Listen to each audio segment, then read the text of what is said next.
Arunachal Pradesh as their own territory, and how Chinese are actually pitching in South Asia, trying to build up new alliance between Bangladesh, Pakistan, Turkey, and China at the helm.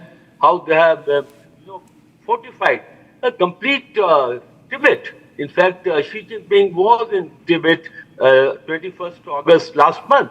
That is his second visit. So they're very sensitive to their borders. They're very, very sensitive to how the exact situation is panning out in South Asia, because they treat South Asia as part of their backyard. So I like to make 2-3 very subtle points.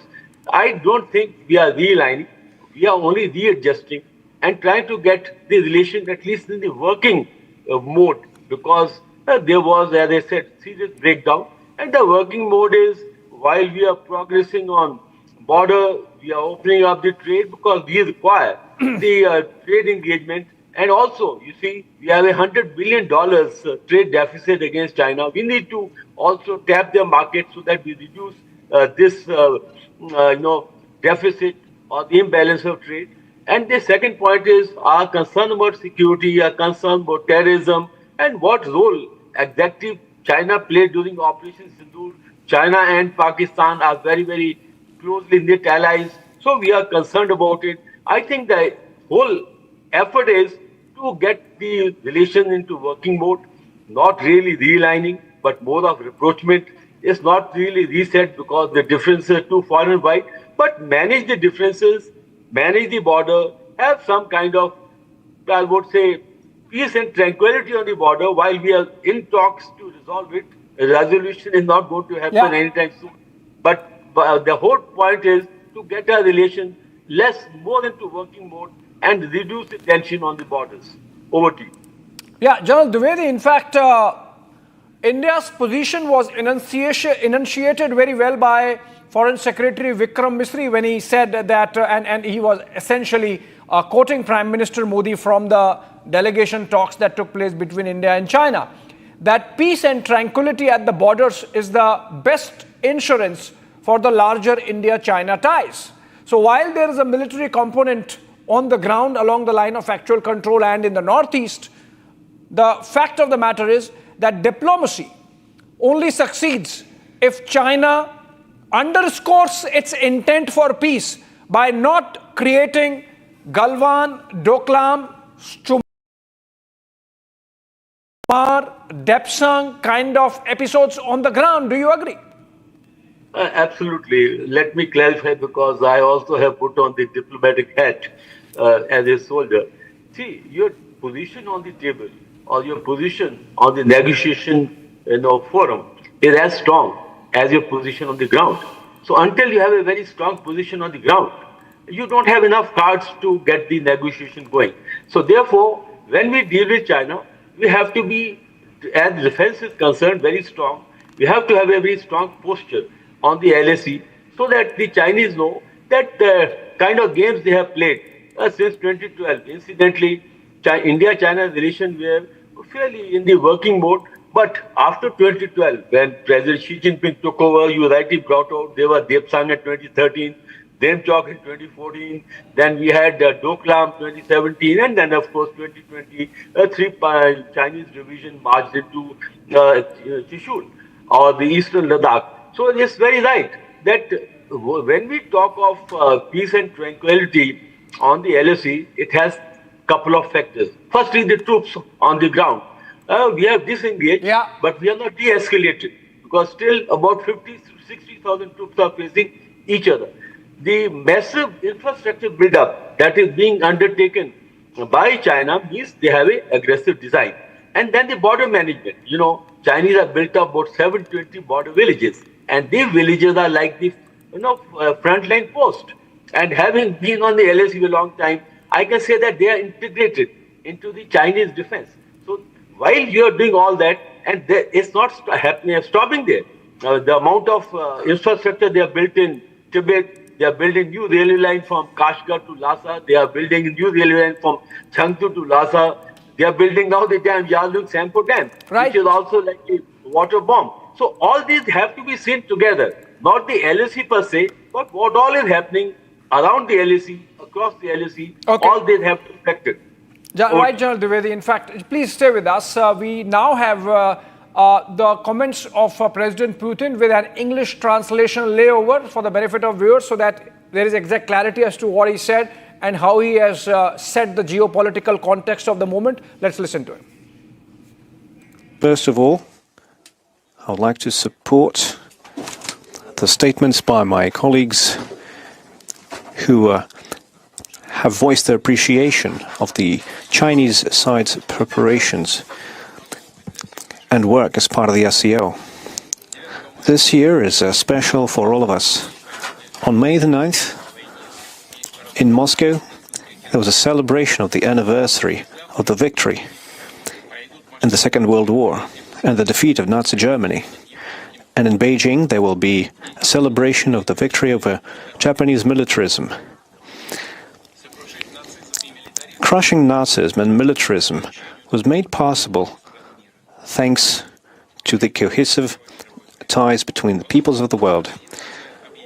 In the aftermath of the Second World War, the United Nations was established, which is also celebrating its 80th anniversary this year.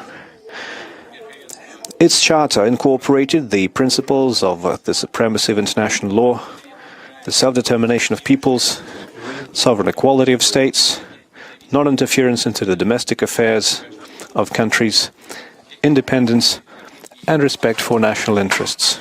These principles are immutable up to this day, and it is on these principles that the Shanghai Cooperation Organization bases its work, adhering to the ideas of a multipolar world and a fair international order. A substantial package of documents has been prepared for the summit. The Tianjin Declaration, the key document, incorporates coordinated approaches of the countries on regional and international agendas. I would also like to note the strategy, the SCO, until 2035, which will define the key areas of the SCO's activities in politics, economy, security, and humanitarian affairs. The cooperation undertaken at the SCO is impressive. The GDP growth has been over 5%. Industrial output grew by 4.6%. We're also seeing progress in trade turnover above the world average. We're seeing increasing use of national currencies in trade. We are advocating the creation of an independent settlement and financial infrastructure, the implementation of new banking and investment projects, which will allow us to increase the efficiency of our trade and make us secure against external challenges and shocks. A competitive transport infrastructure is emerging. Car and rail transport, as well as multimodal shipments, are on the rise. Customs cooperation is ongoing, and electronic document flow is being implemented in various sectors. The strategy of energy cooperation until 2035, adopted last year, is being actively implemented. The roadmap, adopted as part of the strategy, will ensure coordinated and balanced activities in the energy sector across the SCO space. As many of my colleagues have already noted, our ties in science and education are developing too, as well as in healthcare, environmental protection, sports and youth initiatives. The SCO University So those were the initial remarks of President Putin there at the SCO Summit when the Leaders Summit opened earlier today, emphasizing the increasing role of the regional summit of SCO leaders now getting global prominence, and perhaps the entire West will be very keenly listening to these remarks for the rest of the day to decode the laywork that the President has laid there. At the moment, the bilateral meeting between President Putin and Prime Minister Modi is underway, and we'll be right back after a very short break with more inside details of what exactly is happening in that historic bilateral meeting. Stay tuned, ladies and gentlemen. We'll be right back.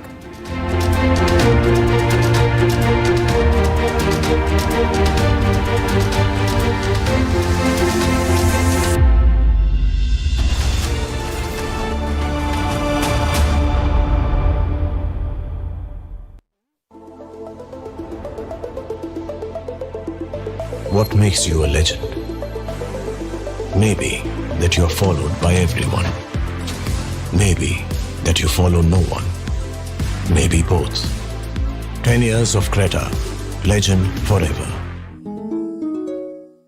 I choose a world where we dream, and the limit is the sky. And this world is my home where I'm living my best. Mindfully crafted home decor fabrics.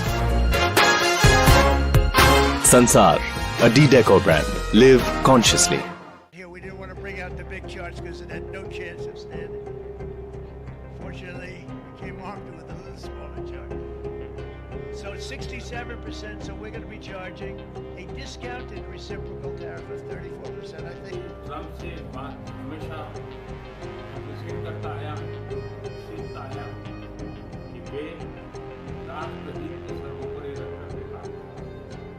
They're the World Health Organization.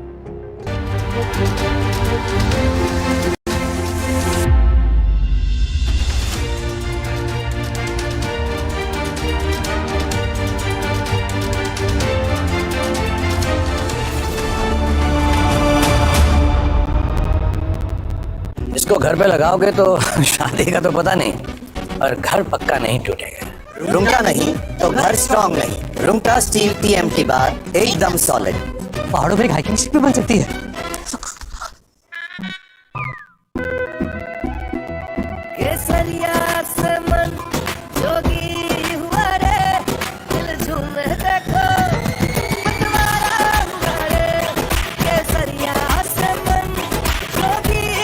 हर पल मनाओ केसरी त्योहार। विमल, बोलो जुबान Kesari.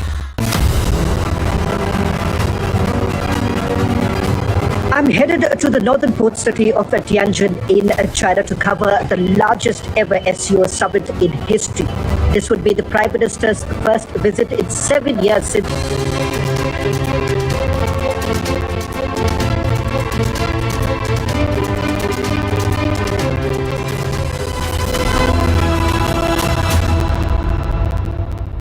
I choose a world where we dream, and the limit is the sky. And this world is my home where I'm living my best. Mindfully crafted home decor fabrics. Sansar, a D-Decor brand. Live consciously.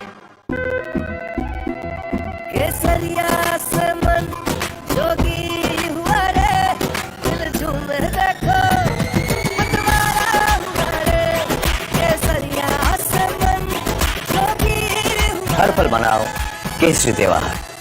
विमल, बोलो जुबान Kesari.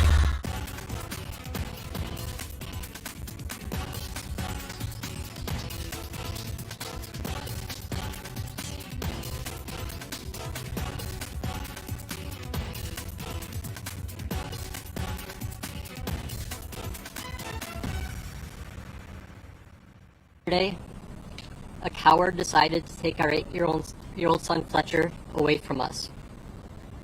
Because of their actions, we will never be allowed to hold him, talk to him, play with him, and watch him grow into the wonderful young man he was on the path to becoming.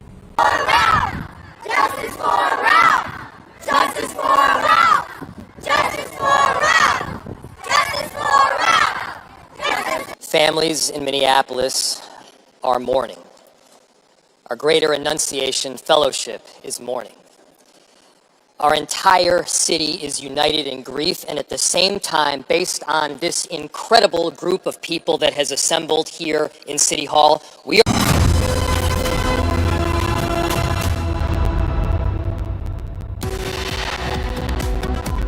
आतंकवाद से लड़ाई में भारत ने एकजुटता पर बल दिया।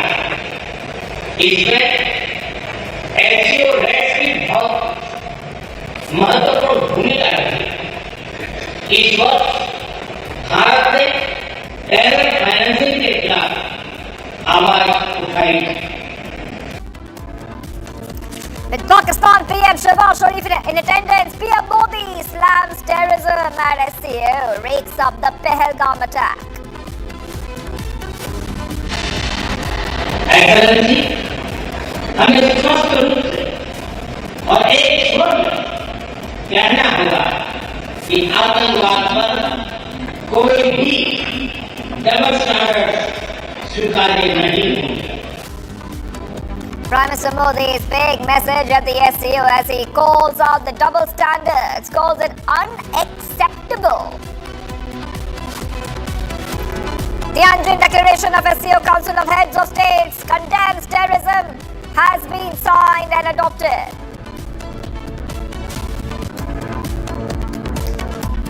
And that is the most defining moment of the year 2025. Tianjin triad. Handshake, 3 super leaders of the world share their candid moments.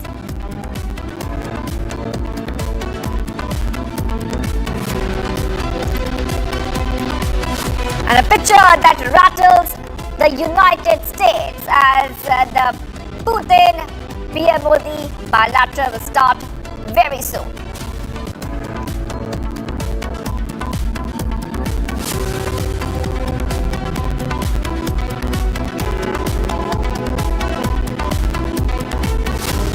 And Prime Minister Modi shares laughter with Putin in China while snubbing Shehbaz Sharif.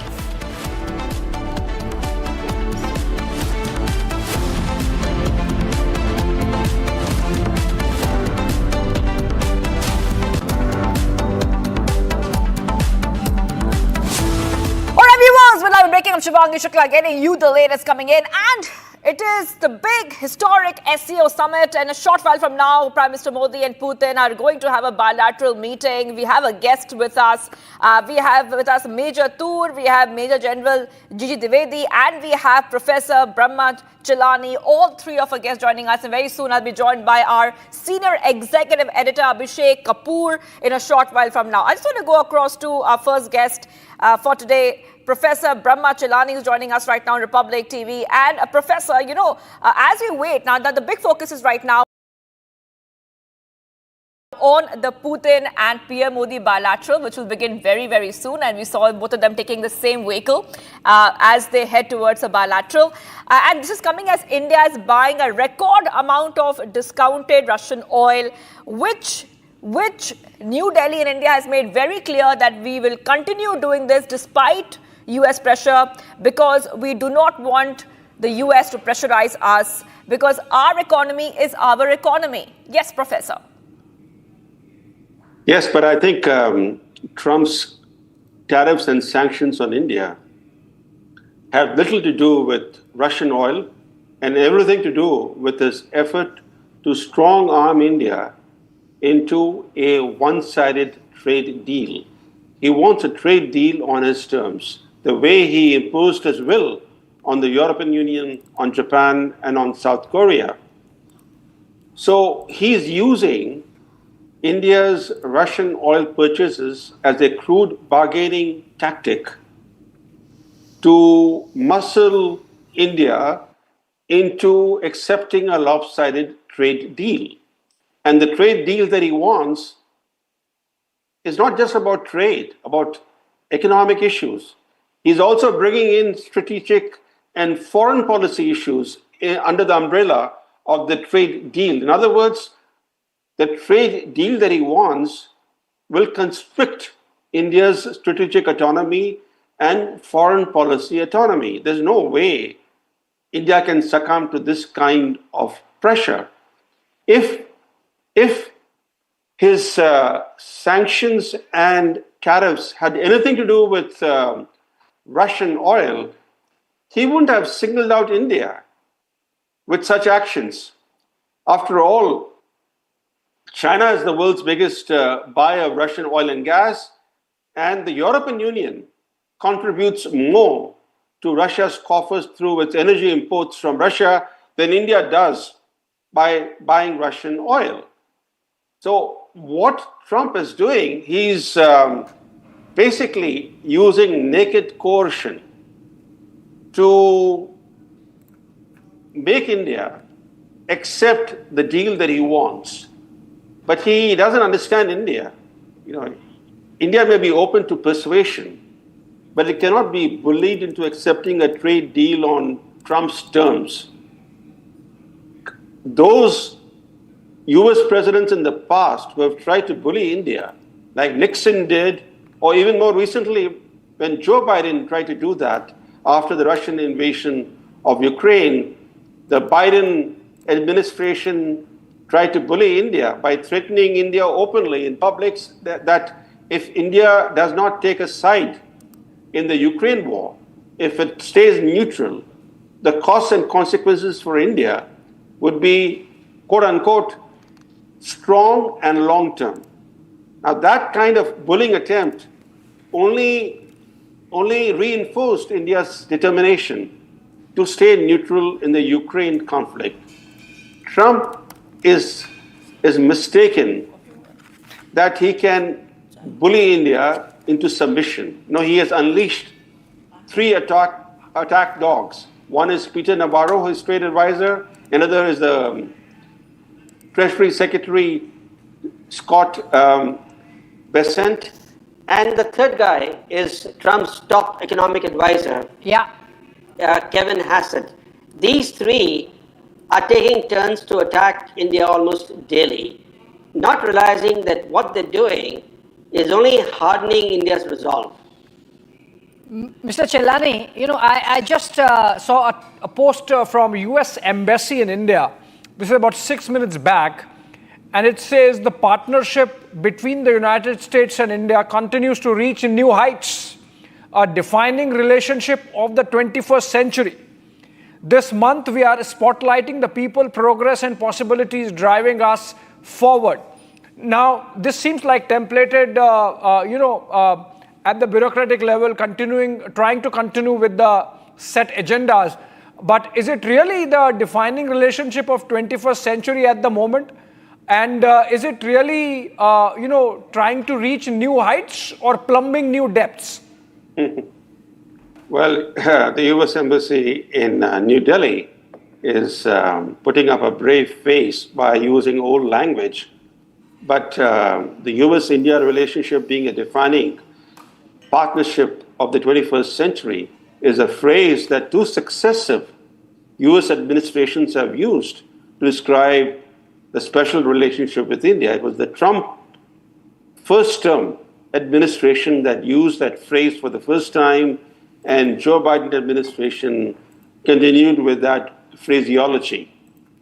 In fact, Trump's first term was the best period in US-India relations.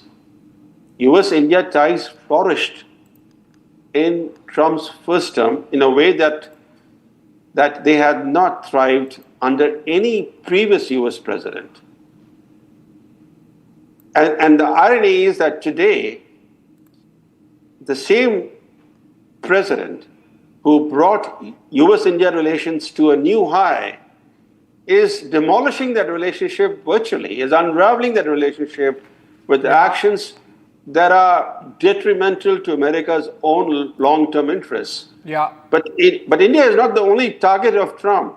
He is also unraveling America's key relationships with close allies, European Union, with Japan, with South Korea, with Canada, which is also bearing the brunt of his disruptive policies, with Mexico, for example. So what Trump is doing is he has turned disruption into his governing creed.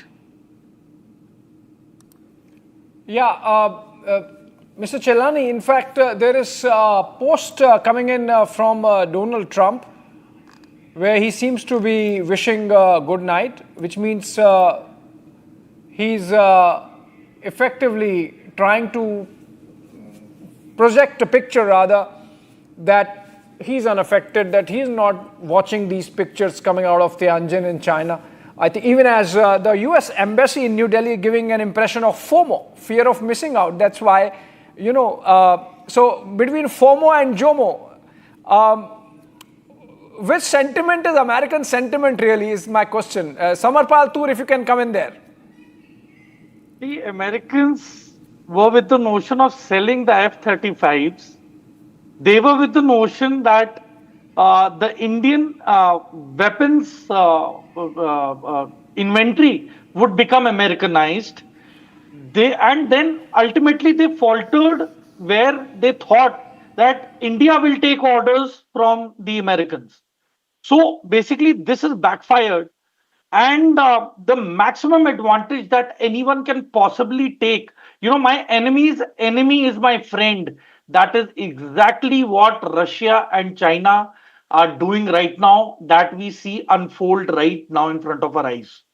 And I am telling you that China and Russia are going to go to all depths to convince and agree with India as much as possible to keep US away. Because the only reason why Americans see India as an important strategic country is because of the Quad. And Quad is weak. Because, last month, President Trump was actually asking the Australians that please tell us what do you wish to do in case there is a war and a takeover of Taiwan by China. President Trump was asking the Australians, please tell us what would your role be? Because since World War II, the Australians have not participated in any war. So Americans themselves are very doubtful. They have lost the grip in Asia. Pakistan has come out to be a failed state. And see, the key issues, Abhishek, we are not addressing. For example, the weaponizing of Pakistan by China, that should be called out in this summit. Yeah, that the weapon system should not be given to Pakistan. In fact, Major Toor, just putting on air the post of real Donald Trump. That's real, actually. Good night. That's typical Trumpist way of saying, oh, I don't care about what's happening in Tianjin, even if Peter Navarro is losing his sleep and losing his mind.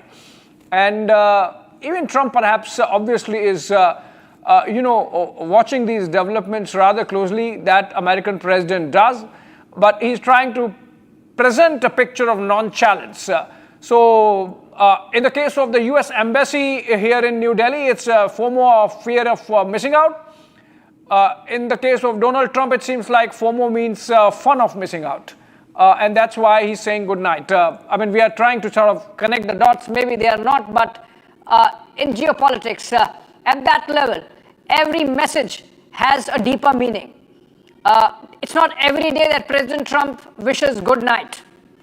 So I think he will sleep over the developments of Tianjin, even as Prime Minister Modi and President Putin are now locked in a dialogue. And it's just to underscore how seriously the Russians are taking it. President Putin is accompanied by his foreign minister Lavrov, his press secretary Peskov, and his chief of staff Yuri Ushakov. And these are really powerful people, part of the Putin team, who are accompanying the president in the talks that are taking place between the two leaders, President Putin and Prime Minister Modi, even as Donald Trump goes to sleep and wishes good night.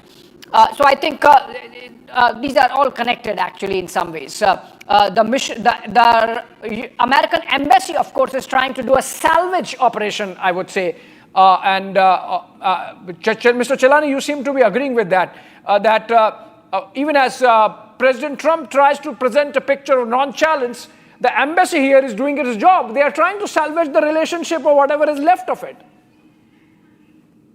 Well, this is what an embassy is supposed to do. An embassy is supposed to underpin a relationship with the host country by continuing to harp on the positive elements.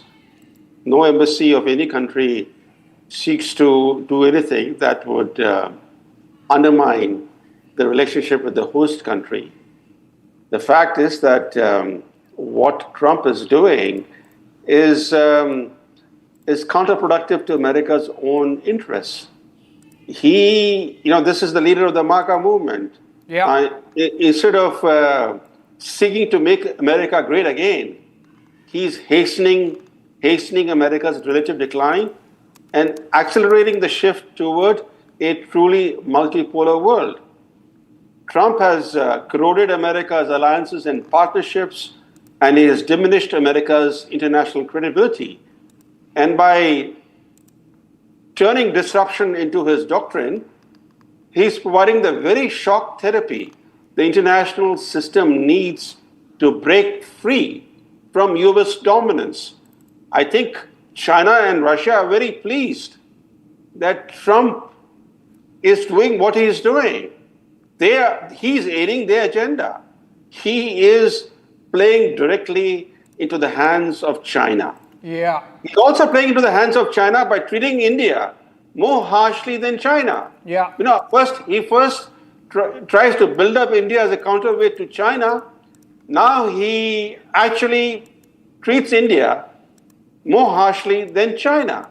So if there was anybody in India who was willing to be used by the US as a proxy against China, would have second thoughts today. Absolutely. John Dwivedi, you think that in the talks that are happening between Prime Minister and Putin, military collaboration and taking it further, making it stronger in the backdrop of Operation Sindoor could be on the table despite all the American pressure on Russian oil trade? Well, before I come to your question per se, I'd like to make 2-3 important statements. Firstly, national policy, geopolitics are not a one-day match. They are over a period of time. So what Trump destructive, work that he is doing, I think we will be able to weather this storm because that's not what America, by and large, thinking. Trump is an aberration. So we need to sit tight and take this storm and then figure it out. Second point is in the diplomacy or in national policy, there are two dimensions. One is tactical, one is strategic. Our strategic interests are still more aligned with the West, our value system more aligned with the West. We willy-nilly are not in the RIC camp because that's not where our value system or our systems are aligned. The third point is, as you wanted a specific answer on India-Russia defense deal, you see, till about 10 years, I would say since 2010, we have starkly diversified our defense requirement. At around 2010, our defense from Russia was about 70%. Today, it is about 40%. We have diversified to France, we have diversified to America, and also to Israel and other players. So the point is, at this time, India needs a couple of equipment very, very urgently. One is we need to have air defense system, means we need to have S-400 upgrades, or maybe S-500. Now that is what is available from the Russian inventory, because we are not going for the Patriot system. So therefore, we have, and we did buy this despite a lot of pressure from America. Yeah. Secondly, we need fifth generation fighters.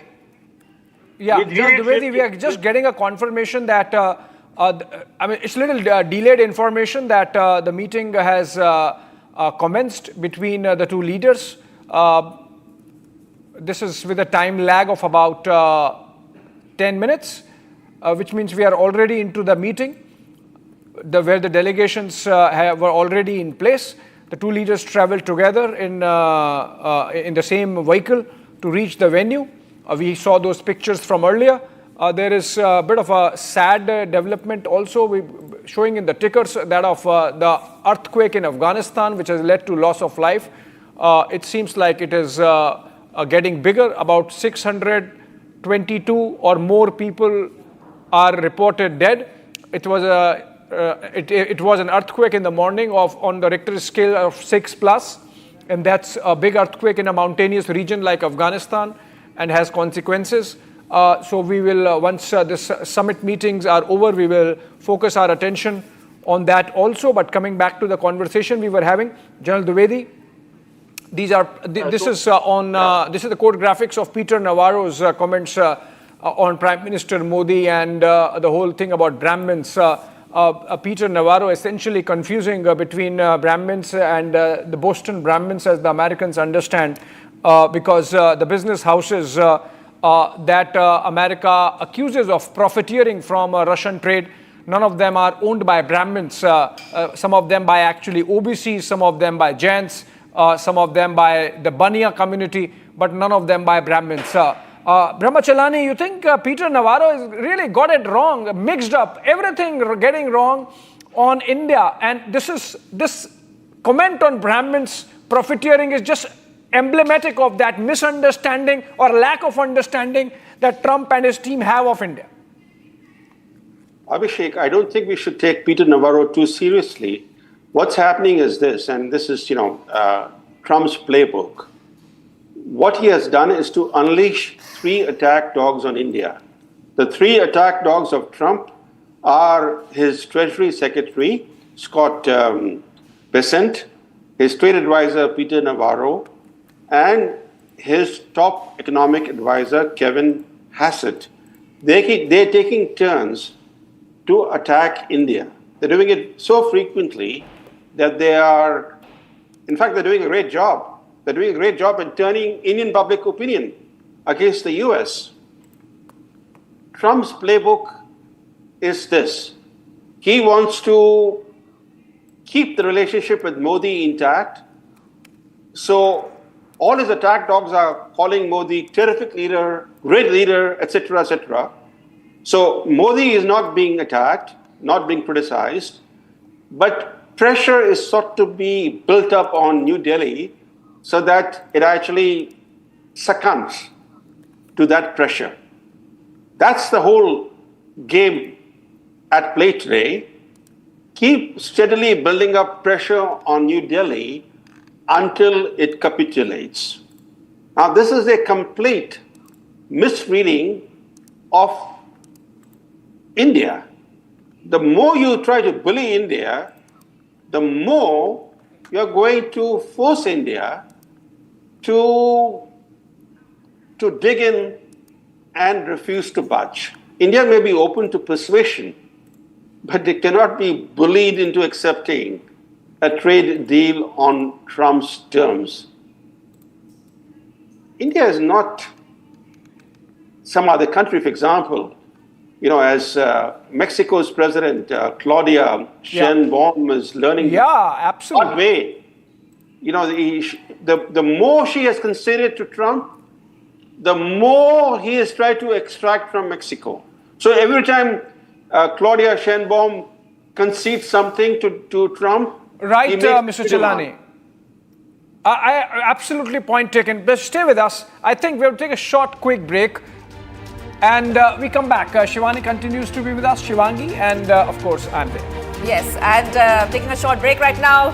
Modi-Putin bilateral is coming up as well, Abhishek, and we are waiting for what will happen in that meeting.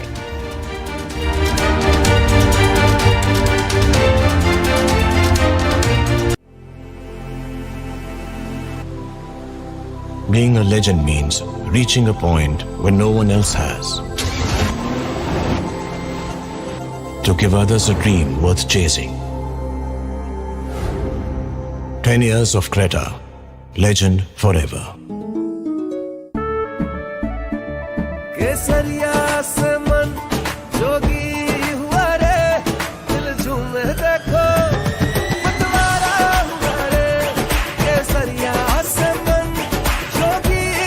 हर पल मनाओ केसरी त्योहार विमल बोलो जुबान Kesari Here we didn't want to bring out the big charts because it had no chance of standing. Fortunately, we came armed with a little smaller chart. So it's 67%, so we're going to be charging a discounted reciprocal tariff of 34%, I think.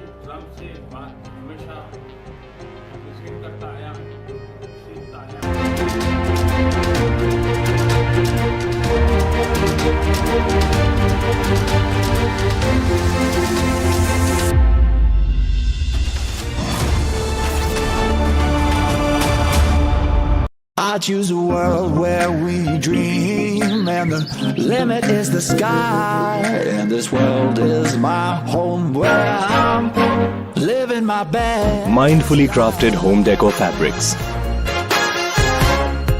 Sansar, a D-Decor brand. Live consciously.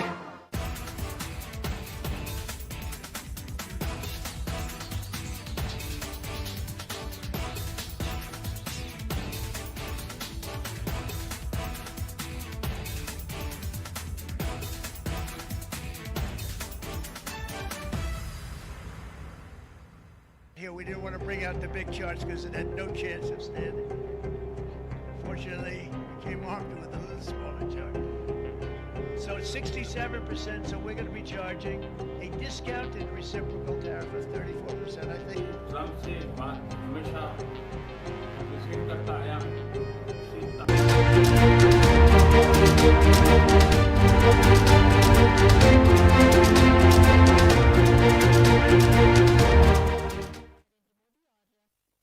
First pictures, Abhishek, of Prime Minister Modi along with Vladimir Putin, the bilateral meeting that is on. These are first pictures coming in. It has begun. Yeah, absolutely. There is no audio yet. We will get the audio in a bit, and that would be after the opening comments of both the sides. But in the pictures, we can see President Putin is speaking. Okay, these are APT and visuals. We will get our own agency visuals just in a bit. This is where the two leaders went inside. First, the handshake. Nth time they have done the handshake. This is really riling the West. This is really making the West irritated, you mean, Abhishek? Uncomfortable, perhaps, Narendra, because they thought that India was in their pocket, and they were conducting themselves in a manner as if they can get away with the bullying, and they are realizing that it's not happening. And then to top it, you have those pictures of banter, camaraderie between these leaders. The fact that Putin is accompanied with a very powerful delegation. You can see to his right, you have Sergei Lavrov, the foreign minister. To his left, I believe it's Ushakov. I will have to wait for the camera to zoom out so I can confirm whether it is Yuri Ushakov, his chief of staff. Okay, the audio is there. Okay. Государств глобального юга и востока. ये एक संगठन है जो global south और east के देशों के नेताओं को प्रयास मिलाने को एक मंच प्रदान करता है. Усилия по созданию в Евразии архитектуры равной и неделимой безопасности. यूरेशिया में समान और अविभाज्य सिक्योरिटी ढांचे को बनाने के लिए प्रयासों के लिए एक मंच प्रदान करता है. Уважаемый господин премьер-министр, дорогой друг, 21 декабря исполняется 15 лет со дня принятия совместного заявления, в котором отмечен выход наших отношений на уровень особого привилегированного стратегического партнерства. महामहिम प्रधानमंत्री जी, प्रिय दोस्त, 21 दिसंबर को 15 साल पूरे हो जाएंगे जब से एक संयुक्त वक्तव्य पर हस्ताक्षर किए गए थे, जिसमें हमारे स्पेशल प्रिविलेज्ड पार्टनरशिप पर किस स्तर हम पहुंचे. 15 साल हो गए. И можно уверенно констатировать, что многоплановые российско-индийские связи активно развиваются на этих принципах. और हम ये सच्चाई से बता सकते हैं कि हमारे रिश्ते इस सिद्धांतों पर बढ़ते हैं. Налажено многоуровневое взаимодействие. हमारे बीच बहुत बहुमुखी सहयोग चालू है. Торгово-экономическая кооперация в целом демонстрирует положительную динамику. व्यापार में सकारात्मक गतिशीलता देखने को मिलती है. Развивается туристический обмен. पर्यटकों का आदान-प्रदान विकसित हो रहा है. Мы тесно координируем наши усилия на международной арене. अंतर्राष्ट्रीय मंच पर हम हमारे प्रयासों को समन्वय से करते हैं. Это ООН, БРИКС, Группа 20 и, разумеется, ШОС. UN, BRICS, SCO जरूर इन संगठनों में से शामिल हैं. И сегодня хорошая возможность обсудить основные задачи дальнейшего развития многопланового двустороннего сотрудничества в различных областях. और आज की मुलाकात से हमारे रिश्तों को आगे बढ़ाने पर रास्तों पर बातचीत करने का एक बहुत अच्छा मौका मिलता है. Уважаемый господин премьер-министр, дорогой друг, Россия и Индия поддерживают десятилетиями особые отношения, дружеские, доверительные. Это фундамент для развития наших отношений в будущем. आदरणीय प्रधानमंत्री जी, प्रिय दोस्त, रूस और भारत के बीच बहुत विश्वसनीय रिश्ते बने हुए हैं। इस सिद्धांत पर वे विकसित हो रहे हैं। И эти отношения носят абсолютно внепартийный характер, поддерживаются подавляющим большинством народов наших стран. और ये किसी से पार्टी या राजनीति पर आधारित नहीं है। लोग, हमारे दो देशों के लोग इस रिश्तों का समर्थन करते हैं। Спасибо. धन्यवाद।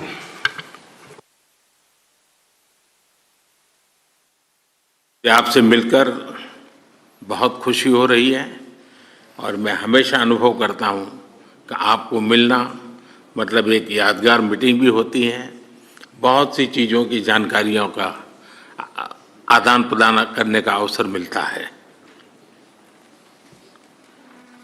Ваше превосходительство, дорогой друг, очень рад вас видеть. И каждый раз, когда я с вами встречаюсь, у меня бывают особые чувства и ощущения, и это дает нам возможность регулярно обмениваться мнениями по разным вопросам. हम लगातार संपर्क में रहे हैं। दोनों पक्षों के बीच नियमित रूप से कई उच्च स्तरीय बैठकें भी हुई है। इस वर्ष दिसंबर में हमारी 23वीं समिट के लिए 140 करोड़ भारतीय उत्सुकतापूर्वक आपका इंतजार कर रहे हैं। Мы постоянно находимся в контакте, проводятся регулярные встречи на высоком уровне между двумя сторонами. В декабре текущего года 1,4 миллиарда индийцев с нетерпением вас ждут в Индии для нашего 23-го по счету ежегодного саммита между нашими странами. एक्सेलेंसी, ये हमारे special and privilege strategic partnership की गहराई और व्यापकता का परिचायक है। कठिन से कठिन परिस्थितियों में भी भारत और रूस हमेशा कंधे से कंधा मिलाकर चले हैं। हमारा करीबी सहयोग न केवल दोनों देशों के लोगों के लिए बल्कि वैश्विक शांति, स्थिरता और समृद्धि के लिए महत्वपूर्ण है। Уважаемый господин президент, это свидетельствует о том, насколько глубоким и всеобъемлющим является наше особо привилегированное и стратегическое партнерство. Даже при самых тяжелых обстоятельствах Индия и Россия всегда шли вперед, плечом к плечу. Наше тесное сотрудничество имеет значение не только для народов наших двух стран, но и для обеспечения глобального мира, стабильности и процветания. एक्सेलेंसी, यूक्रेन में चल रहे संघर्ष के विषय में हम लगातार चर्चा करते रहे हैं।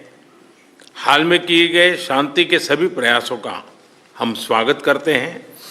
हम आशा करते हैं कि सभी पक्ष कंस्ट्रक्टिवली आगे बढ़ेंगे। संघर्ष को जल्द से और स्थायी शांति स्थापित करने का रास्ता खोजना होगा। ये पूरी मानवता की पुकार है।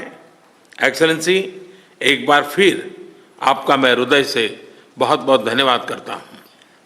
Уважаемый господин президент, по теме продолжающегося конфликта на Украине мы регулярно обмениваемся мнениями.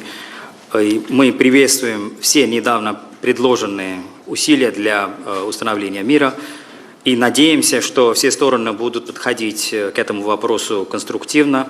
Необходимо искать пути для скорейшего завершения конфликта и установления мира. Это и есть призыв всего человечества.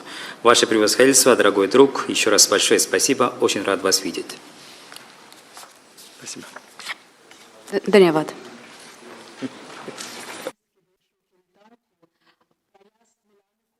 All right, Niranjan, very important, clear-cut, contour-driven statements, opening statements by both the leaders. My takeaway, number one, President Putin, he called Prime Minister Priya Dost. These are pictures from earlier when the two delegations came in. And President Putin addressed Prime Minister, or began addressing the Prime Minister by calling him a dear friend, Priya Dost. And then he said, December 21, I think he gave away the date when he would be traveling to India. He said it's a strategic, marks 15 years, December 21 this year marks 15 years of Russia's, India's special global strategic partnership. And so, and it's a multi-dimensional cooperation spanning trade, tourism, international coordination, on UN, BRICS, SCO. Then he said the meetings that take place regularly between the two sides firm up the relationship even further. He called the India-Russia partnership one of deep trust. Then he said that it is bipartisan and it goes beyond the domestic politics. Those were the opening comments of President Putin. My most important takeaway is that he said that it's a long-standing relationship. The same thread got reflected when Prime Minister Modi started speaking. He said that every meeting with President Putin is memorable and insightful. And he emphasized that we are in regular touch. Now, that's a significant takeaway because given the headwinds that we have been facing on our trade with Russia on oil from the Americans, for Prime Minister Modi to underscore that we are in regular touch. And then he, of course, said that we wait to welcome you in December. Then he said that despite all the difficulties, so double underscoring there by Prime Minister Modi of the strength of the relationship with Russia, that despite the difficulties we have faced, we have remained steadfast in this relationship. And the reason is that it is important for world peace and progress that we stay together. So I think there is a clear, unequivocal message to the Americans that no messing around with the India-Russia friendship, and that all the singling out that the Trump administration has done is not going to make India waver in its connect with Russia. And then he says, of course, he mentioned Ukraine in 3 sentences because that's significant, because of the 20 sentences, 3 are dedicated to Ukraine, where he said, we have spoken often on Ukraine. India welcomes all efforts that have been made recently to bring peace, and it's important for humanity's sake, Niranjan, that the war stops and ceasefire prevails. I think very significant, very measured, and very statesmanly comments there coming in from Prime Minister Modi.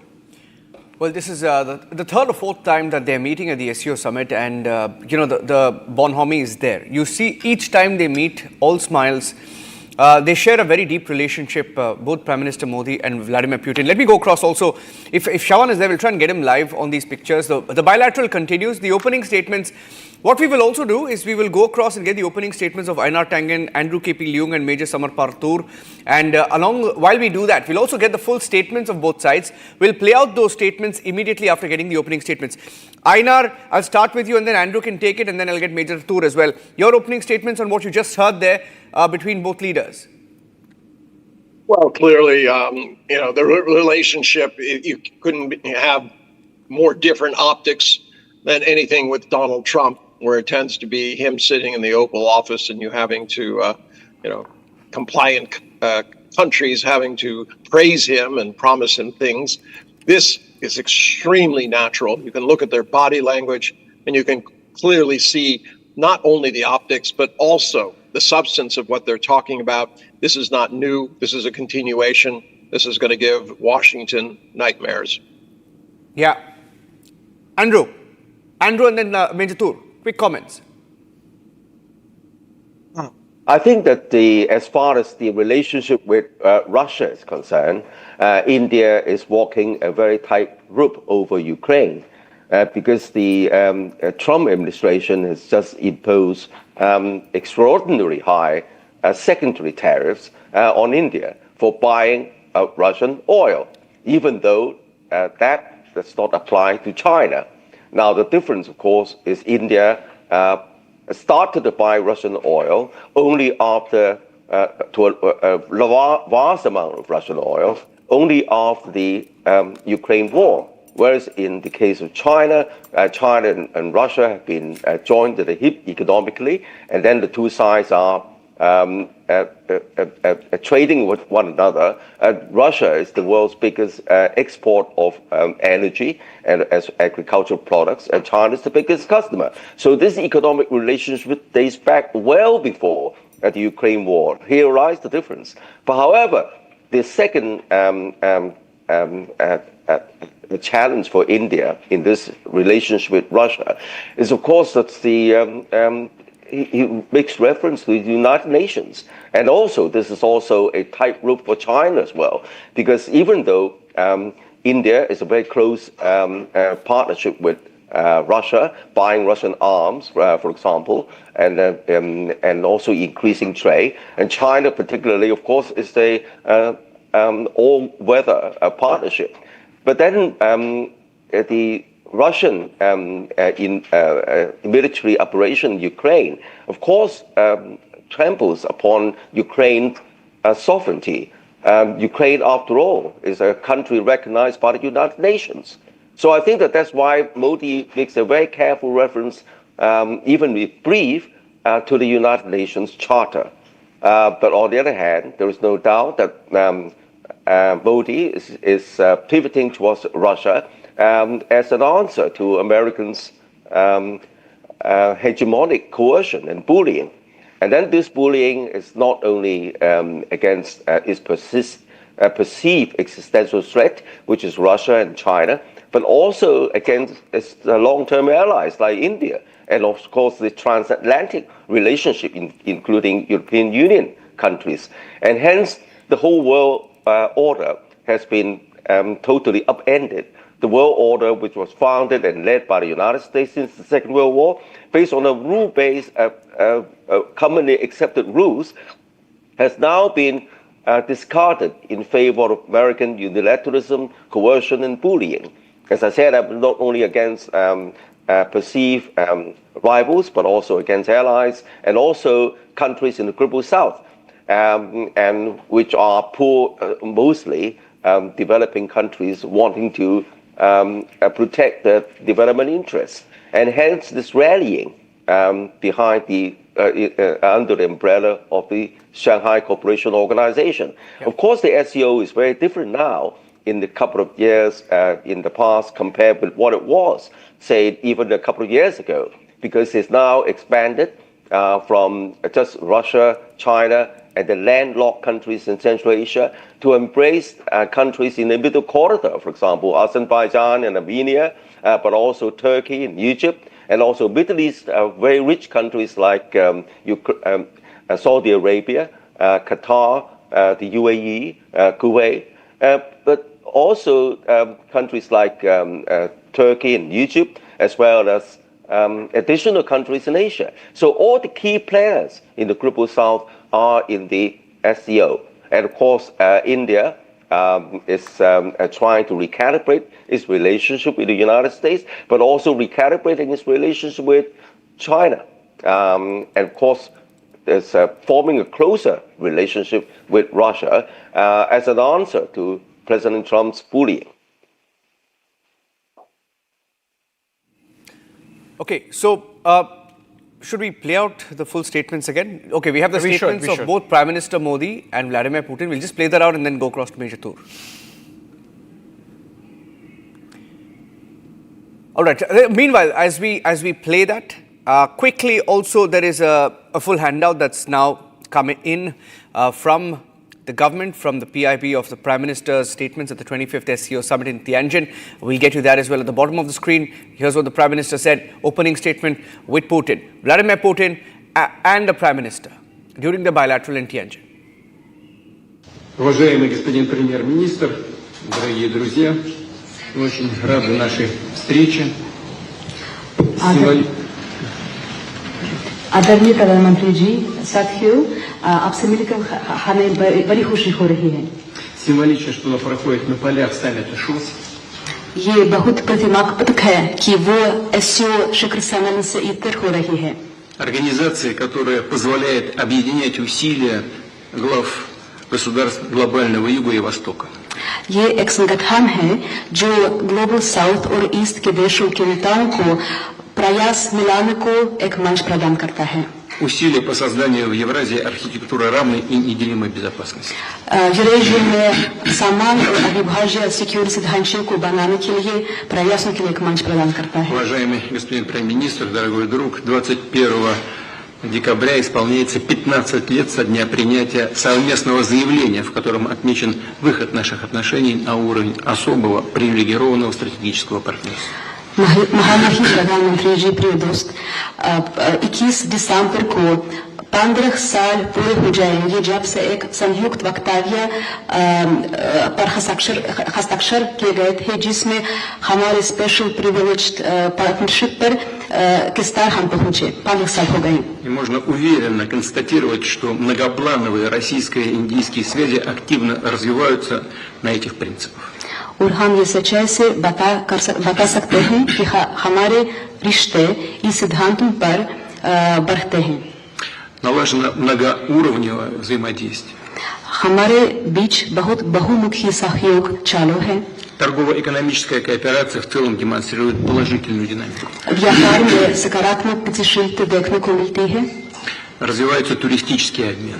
पर्यटकों का आदान प्रदान विकसित हो रहा है. Мы тесно координируем наши усилия на международной арене. अंतर्राष्ट्रीय मंच पर हम हमारे प्रयासों को समन्वय से करते हैं. ООН, БРИКС, группа 20 и, разумеется, ШОС.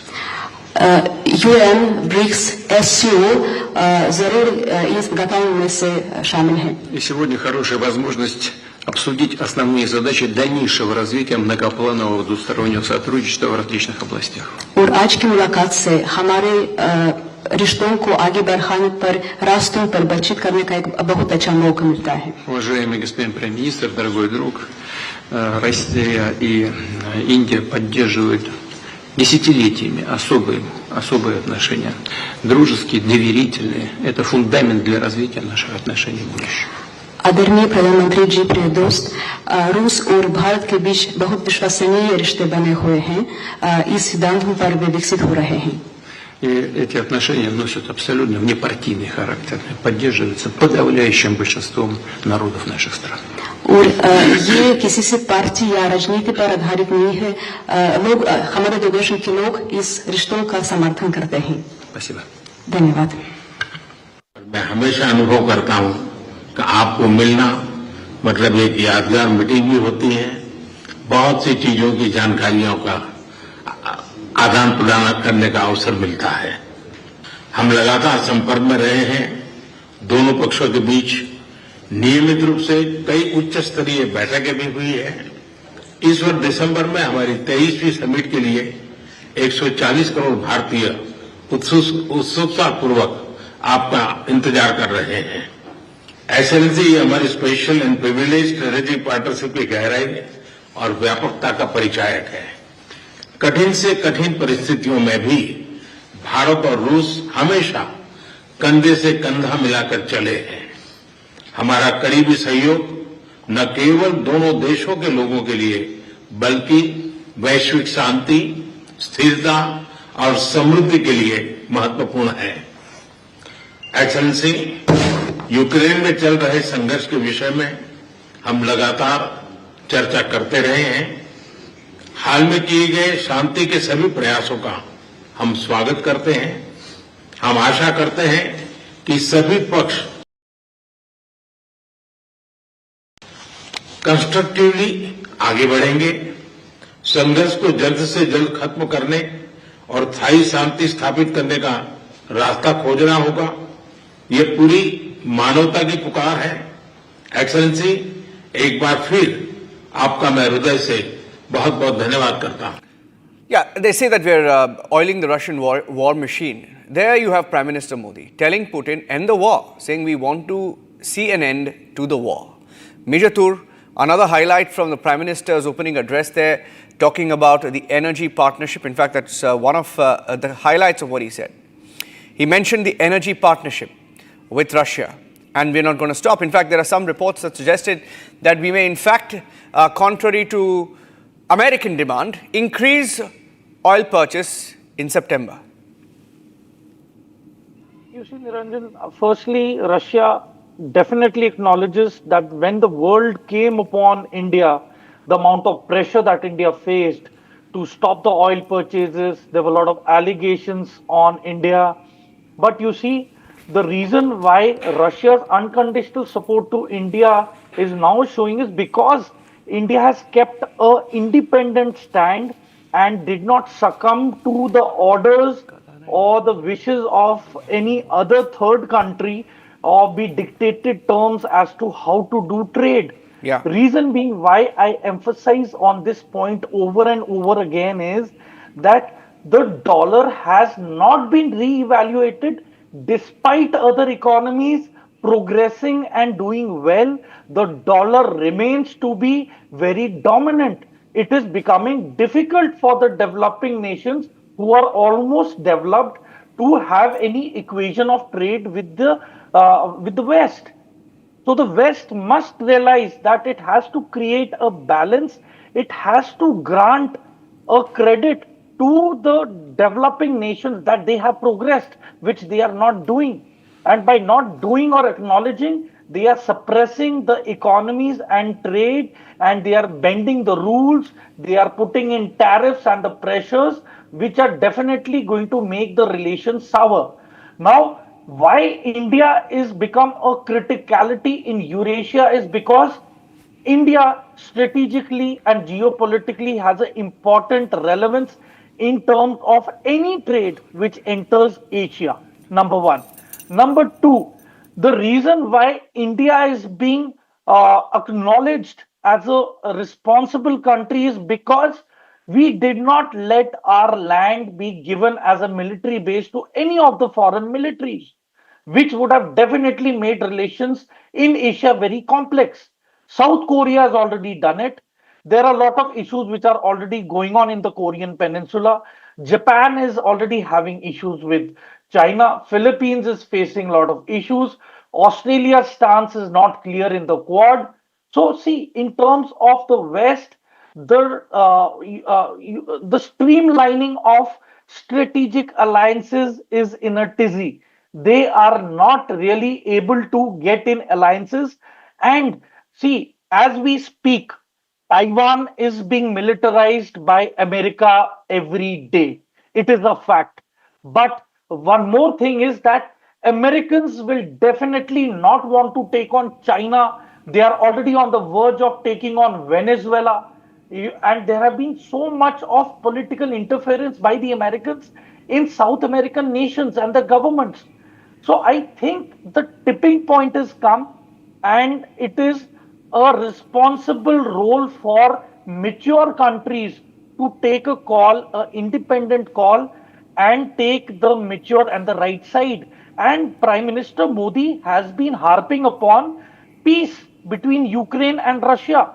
He's the only leader who's told President Putin upfront, face to face, that this is not the era of war. Please stop the war. And I think that Zelensky has also measured the odds and knows that Prime Minister Modi has more weightage, more relevance and importance compared to President Trump, who's lost his relevance by changing his statements every day. So a mature and a stable leadership is which stands by its statements, but does not change it every day. That shows a confusion or doubt in decision making. So I definitely feel that all the Asian countries are coming together in a decisive and a progressive direction. And as far as issues between China and India are concerned, I definitely feel that if India brokers a mature role in brokering peace between Russia and Ukraine, I am very confident that President Putin will definitely broker a once and for all settlement between China and India in terms of its border issues, which is the key issue. And after that, I'm sure things are going to be streamlined, and we will respect each other's political and diplomatic stances in the times to come. Okay, I'm going across to Shravan now. Shravan, you've heard the opening statements. I think they've laid out the agenda very clearly on expected lines. Of course, Energy made a mention of the kind of relations that India and Russia share. Most importantly, I think following that phone call with Zelensky on Saturday, there is a clear intent from India to end the war. In as many words, saying we want to see an end to the war at the earliest. Shravan?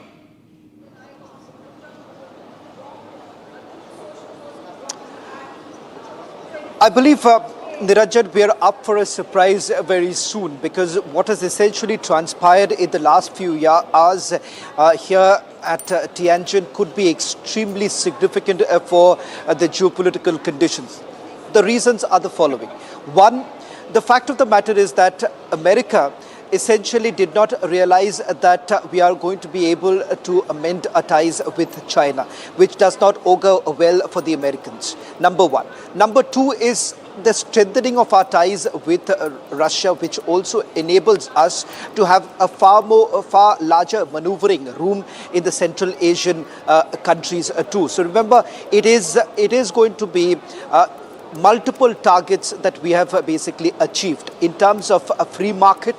There is no doubt about the fact that it only opens up more space and emerging markets for us to do business, and this has been something that India has been working on the sidelines. Now the big takeaways undoubtedly from the joint declaration, and something, Niranjan, we at Republic TV have been constantly reporting, and we have gotten bang on, that terrorism was one of the main factors, and in fact the joint declaration would have indicated the same. Interestingly, if you actually join the dots, look at what President Xi Jinping and Prime Minister Modi had essentially discussed yesterday during the bilateral on the sidelines of the SCO Summit. What were the words that were essentially used? And look at the same very words which have now found a mention in the joint declaration. What does that mean? I'll leave it to the analysts there for their better understanding. I'm only sticking to my reporting here. The fact of the matter is that these are words that have, for the first time, you would have actually heard from the Chinese, where they're talking about terrorism, they're talking about extremism, they're talking about separatism. All of it now finds a mention in the joint declaration. Then you actually move a step forward. Pahalgam has been condemned by everyone. And who is this everyone that we are talking about? Those nations that Pakistan essentially thought they were their own friends. Those from those Muslim nations which they believed was going to be on their side. The Central Asian countries, remember, have also not been extremely favorable to India. But having said that, they've all come around. Of course, Russia plays a very, very important role in maneuvering them. And of course, with the Chinese now stepping in. So look at where we stand today. For all those back home who have been arguing that we have failed in diplomacy, our diplomacy is essentially failing, we're not being able to have allies, I believe they will have to shut their mouth, simply because the imagery that is coming in now from yesterday night when the banquet was hosted by President Xi to today's powerful imagery of the triad, that becomes abundantly clear. Then the personal touch of the Prime Minister in the diplomacy that he brings in. When you have Prime Minister Modi sitting in that same very limousine along with the Russian President, it again goes a step forward, that too without a translator. The last that President Putin did was in America, where the stakes were higher for the American president. But here it is about an equalizer factor. What we have essentially seen today is an equalizing factor here, where Russia has never pushed around their way, despite being a powerful nation. Remember, Russia has always treated India as an equal partner, and that was reflected in today's imagery. Cut to the opening remarks of the Prime Minister. Prime Minister once again recalling, the fact that during difficult times too, we have walked shoulder to shoulder. And then, of course, President Putin bringing in the fact that from Vladivostok to Chennai, the kind of links that we have essentially had, that is essentially reflected in our relationship and the way there has been economic prosperity. So in a nutshell, this by far has been the most successful summit for India. Shravan, we have Einar and Andrew KP Leung, Einar Tang and Andrew KP Leung and Major Toor. You can take some questions with them as well, because they've been waiting as well. You can go to maybe Einar and then to Andrew on what you're saying. You can take it with them. Over to you, Shravan. Sorry, is the question Einar, to me? It's been a surprise for many. Yeah, Einar, I'm taking the question with you. Yeah. I want you to perhaps help us understand, what's the long-term goal for the Chinese? Because let's be clear something. Forget about the sugarcoating that has actually happened. Let's now get to brass tacks of it. India certainly wants a clear resolution when it comes to our border. Second, we are adamant on the fact that we need to go back to the 2020 situation. Do you think the Chinese are ready for it? No, but I hate to disagree with you, but if you start looking at the statements of both Xi and Putin, they're not talking about what's in India's interest. They're acknowledging a friendship. They're acknowledging that they have trust, but they're talking about the greater world. I mean, India is not the only one who is suffering here. So I think this idea of making this parochial, what's good for India, who's going to back us, that might play well in the domestic quarters. But the fact is, this is much larger than that. And as I have said before to you, this is an opportunity for India and Modi to step forward and talk about how the world needs to change. I mean, obviously, you cannot go up to the United States and change it as long as it feels it's in control. The only way you can change the United States is be the bigger bully. Come with other nations, not just China and Russia. Don't forget South Africa. Don't forget Brazil. Yeah. They have the same 50% tariffs. Don't forget the other 5 nations, and don't forget the global South. India has a proud heritage of creating the non-aligned movement. This is the culmination, the moment when India can step forward and say, look, we tried to balance, East and West. We tried to make sure that, things didn't get out of control, but they have. And now we have to step forward and say enough. And I think that's the message here. I don't think you get getting into these nitty-gritty things of what's good for India is necessarily what China and Russia have been talking about. Talk about shared future, a changing world system, predictability, safety, security, development. So I think we should concentrate on those issues. I beg.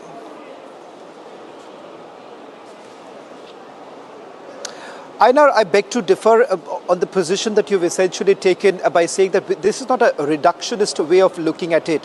We're talking about the bilateral. Of course, it's for the larger good of the SCO partners. But having said that, Andrew, I want to bring you in and perhaps draw it further, because we ought to look into the minutiae here.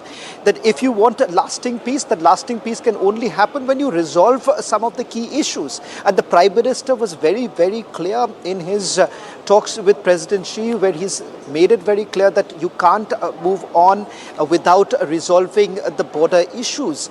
There have been frameworks in place. Let's be honest here, they have been violated.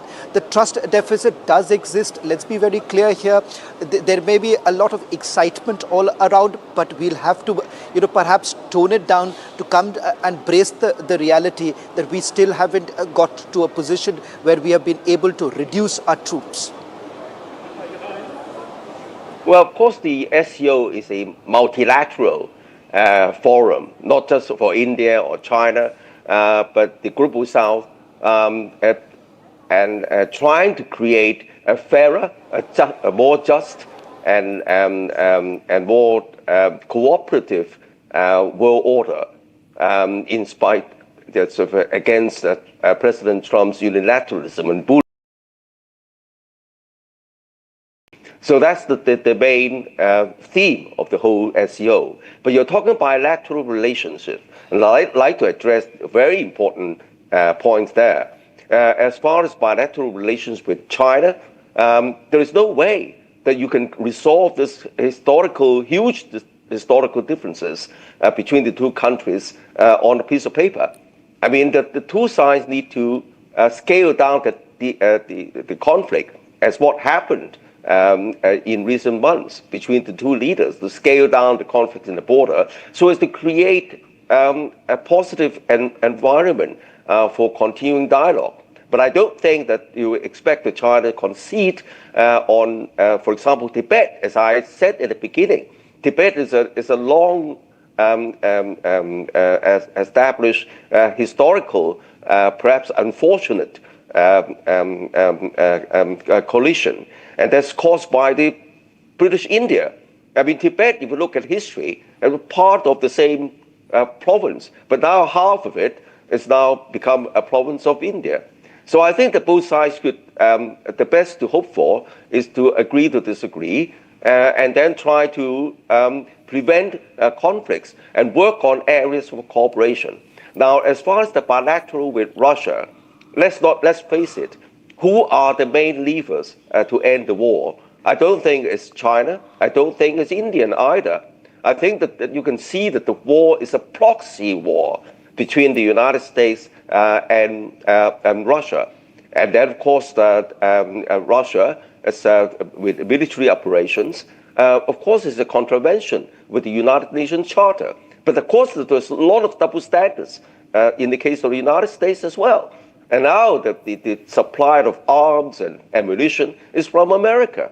And then the European Union countries, fearful of Russia's influence, are involved. And so they are the main levers. And of course, Zelensky is now being marginalized by Trump, who wants to end the war.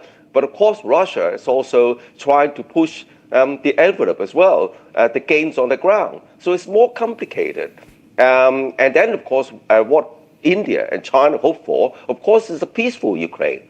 And then hoping for a ceasefire. So I think that there's a lot of negotiations are still carrying on. And then it depends on the main levers of power in this long-standing proxy war. So I think that, anyway, coming back to the SCO, it's not about a bilateral so much, even though bilaterals are important. It's about creating a just and fairer and more cooperative world order.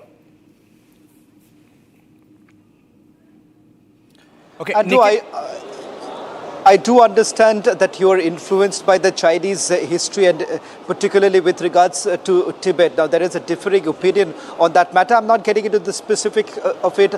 I completely understand that you're influenced by your own history, but the understanding is very, very different. Having said that, yes, at no point in time have I said that the SCO Summit is about India and China. Of course, the fact that they are the most influential partners here and the bilateral talks that have essentially taken place and they've become the global headlines. Nikita, if I can bring you in with regards to the role that Russia has essentially played. I want to focus a little bit about the RIC because a lot of talk is actually going on that there's a possibility of a trilateral to take place, and the stage has now been set after a very, very successful SCO summit where what India essentially wanted, what China essentially wanted has now been fulfilled, which puts Russia in a great position to now take this forward. Of course, with the Russian president extended his stay, there is much more that's going to happen tomorrow in Beijing. As far as I understand, the role of the Beijing consultations is to build a new international system of trade and international relations. Because the actual system, based on the World Trade Organizations and other structures controlled by United States, became a weapon of the tyranny, of the control over other countries. In fact, we see at the Ukrainian case that United States using those positions to implement sanctions against everyone who backs Russian will for sovereignty, who is ready to continue trade with Russia and Russian allies. Of course, it means that, in fact, the United States is now actually act as a gangster. So we have no choice but to build our new system based on respect, sovereignty, and equality of all countries. Nobody has a right to judge are we democracy or not, how we should run our internal policy, and how we should build our international trade relations. This is the main goal of this summit, in my honor opinion. Of course, I think that a lot of other topics is going to be discussed. Because, for example, Russia is now a goal of United States aggression. As my colleague said here, a proxy war run in Ukraine after a coup d'etat in 2014, when an American puppet government take control in Kyiv. At the same situation, we see the United States and NATO aggression against Iran, against other countries, and in fact, all of our nations are under the threat. Because, for example, we remember that even China, a big and strong state, is under threat of American aggression in the case of Taiwan. So, in my opinion, we should be most closer we can to defend our liberty, to run our relations an independent way, and take it away from the control of the so-called Western states. We are not colonies. We are not those slaves. We want to be free. We want to prosper. It is our goal. Okay, we're getting in some breaking news, Shravan, that the Modi-Putin meeting has just ended. That's a breaking news update coming in. That bilateral that began roughly about 40 minutes ago. Shravan, has it lasted about 40 minutes? Roughly 30 to 40 minutes. That meeting has now ended. What's the location of that bilateral, Shravan? From where you are, how far is it?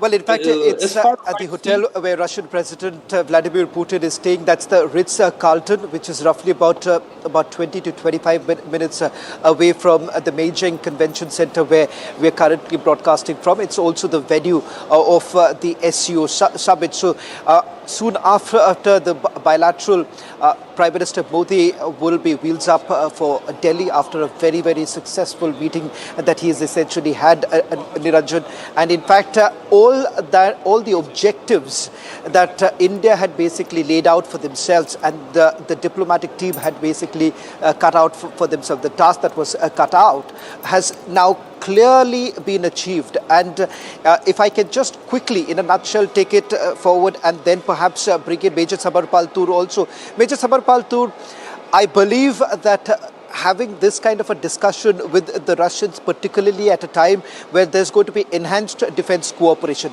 in terms of the fighter jet acquisition and more importantly, the S-400 defense missile system, which I'm given to understand the second batch is also going to come in. I'm not too sure whether at all the brass tacks of it has been discussed, but it's clear that with regards to the Russian defense cooperation, that too is on a high. Well, Shravan, you see, presently what is happening is that there is an overhauling and upgrade